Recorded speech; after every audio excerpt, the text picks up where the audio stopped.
Elizabeth Swann, the Queen of the Sea, one of the most iconic characters, best pirate, and owner of arguably one of the best wardrobes out there. So let's recreate one of her dresses. Okay, so like so many people, I love Pirates of the Caribbean. I grew up watching those films, they're amazing. They're super fun, and Elizabeth Swann has always been one of my favourite characters. I love her progression throughout the film, and I also love all the things that she would wear. There are so many of her dresses that I want to recreate. Purple dress, I'm looking at you. But I'm on a time crunch. I thought today I'd settle for her white dress. A little bit more simple. This dress. See, I go away on holiday in 3 days, I think. And where I happen to be staying is right next to the beach. So I thought this was the perfect opportunity and best excuse to remake one of her dresses and to take it away on holiday with me. If you enjoy this video, maybe give it a like. That would make me smile, thank you. But without further ado, let's go.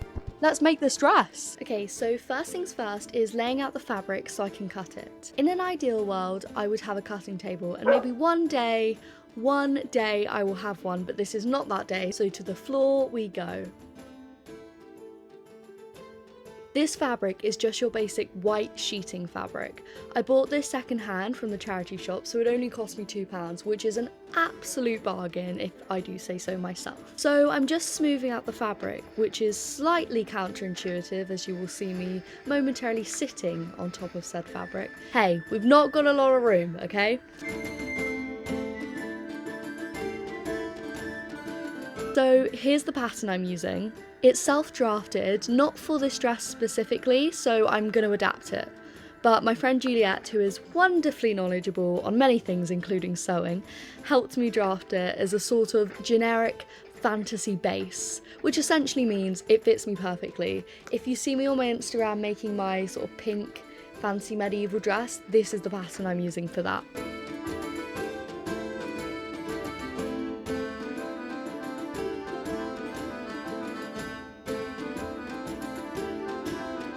Anyway, since I'm working with limited fabric, that means I now have to do a lot of maths.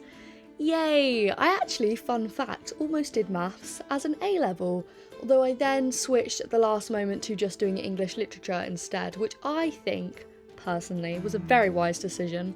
I think I would have hated maths, and I loved English. It was actually very fun, and you just got to kind of make it up, and I was pretty good at doing that, so hey, yay for English.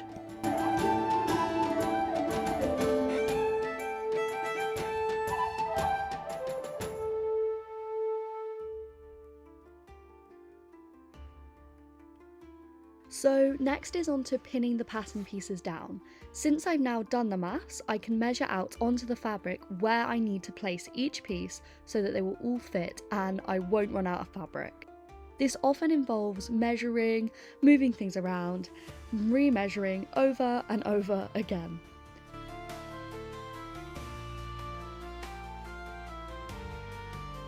Once I'm happy with the placement, which, like I said, takes quite a while, I pin the pieces onto the fabric.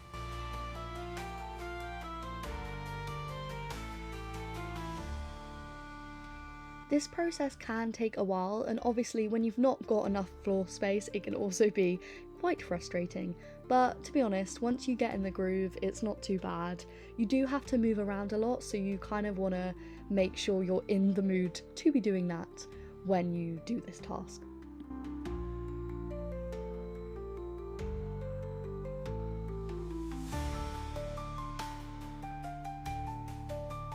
Since the pattern only includes the bodice, I sketch out the connecting skirt using tailor's chalk. This can take a while, but it is important as it provides a guide for when I'm cutting. Since the pattern pieces don't include seam allowance, I also have to account for this when I'm cutting out my pieces. I do this by adding an extra 2.5 centimeters-ish around each edge. Consequently, I then start cutting out the pieces with my fabric scissors. This is a process which, as you can see, involves lots of shuffling and some incredibly poor posture my ballet teacher would be appalled at.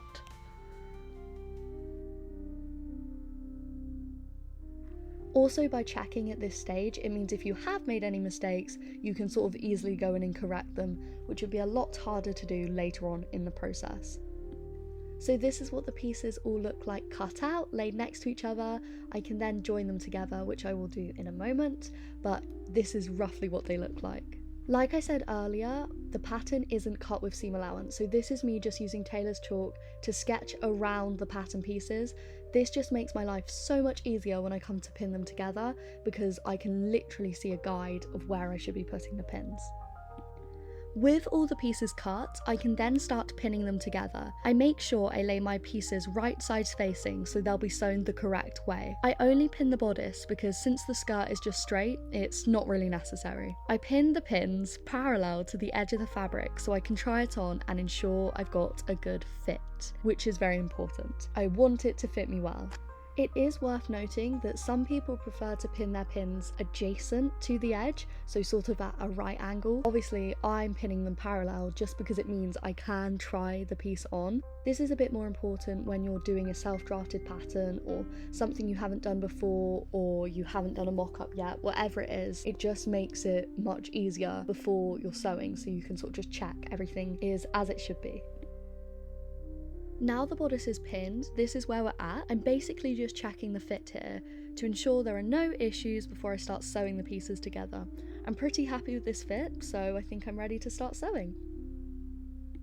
Obviously the skirt isn't pinned here, only the bodice, but I do find it really helpful to keep trying things on just to check there are no major disasters and I'm happy with how a project is going. Now, onto the sewing. So ordinarily, I would use French seams at this point since they're durable and strong and honestly just my favourite seam. However, since I recently got this overlocker, which is essentially an industrial sewing machine, it has one stitch, the overlocking stitch. I really wanted to try using this instead. I'm going to be so honest here, this makes my life so much easier, since all I have to do is sew this singular stitch and my machine will serge the raw edge, magically cutting and finishing it. Overlockers, or sergers as they're also called, are not a common machine to own really, unless you're really into sewing.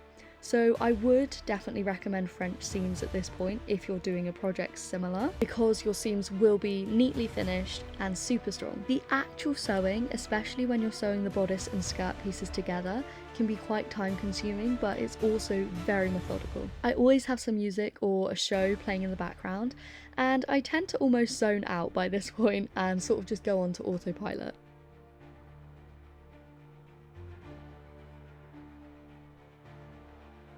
So here's a little look at the sleeves. These are the most basic of basic sleeve patterns, although I did actually end up cutting these twice because the first ones were just a little bit too small, but also because on Elizabeth's dress, the sleeves lace up with the eyelets facing the outside, and I cut the sleeve pieces with the raw edge on the opposite point. So to do it the right way for this dress, I had to do it the opposite way I normally would, if that makes sense, since the seam usually sits along the underarm, not the outer arm, like in this case.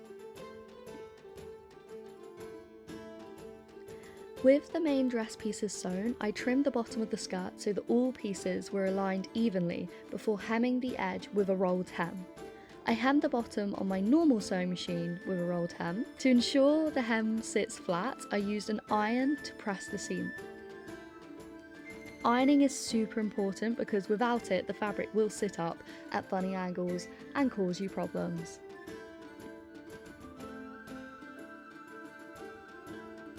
I will say I don't think anyone enjoys ironing. It's very tedious and annoying. I have to go downstairs, get the iron out and iron for ages, but it is important and you should do it because it will make your project so much more professional and just, it's the right thing to do, okay? Okay, so finally, eyelets. Now, I will be honest, this is a somewhat monotonous, frustrating process for this dress, but the eyelets make this dress. So I needed to add eyelets along each sleeve edge and down the front of the bodice.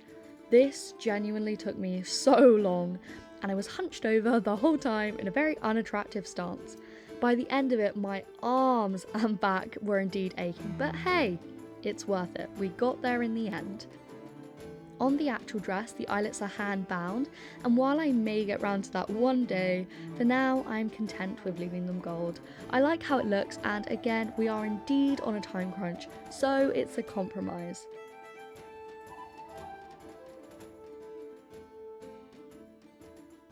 And a few hours later, we have far too many eyelets all hammered in place.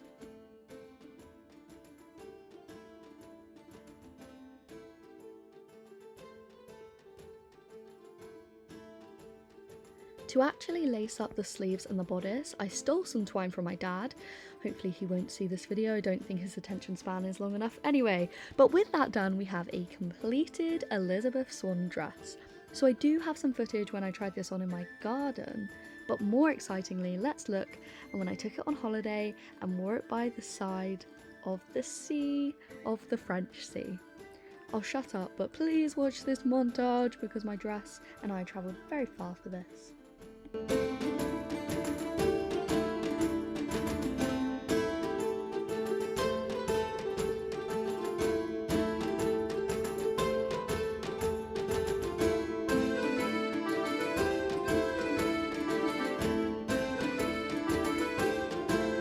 Okay, so here we are, 8 hours later. I was gonna say I'm really proud of how this turned out. I feel like I say that every time, so I feel like I need to come up with something new to say. You know what? Okay, she's not perfect, but for 8 hours, pretty damn good. Obviously, I'm on a very serious time crunch. As of filming this is the same day I started. It's Monday, it's in the afternoon. As of seeing this, you will see this with the footage of me in France. That hasn't happened yet because time, concept of time, you know. A duvet cover to a dress. This is super comfy, I should say. It fits really comfortably. There's no boning, so it's not very structured, but it still fits well, and I could go to bed in this, do you know what I mean? Even the eyelets like on the arm, don't even really notice they're there, to be honest. I'm also definitely going to use this as a layering piece, essentially as like a chemise. That's basically what this is. I love Elizabeth Swann so much. She's one of my favorite characters ever. I really want to make her like purpley burgundy dress. Maybe next year, maybe next summer I'll do that. For a one-day May, 8 hours, pretty good. If you enjoyed this video, subscribe. Please like this video. That would make me really happy. Let me know what you think. If you hate it, I'm impressed that you've got this far in the video because that's quite a commitment actually. I definitely see more Elizabeth Swann dresses in my future. Let me know, what Elizabeth Swann dresses do you think I should make? Thank you for watching. If you got this far, I'm impressed. I'll maybe see you next time in the future if you want to watch more of my videos. It's up to you. No pressure. No pressure. I would like it if you did, but no pressure. Keep sewing.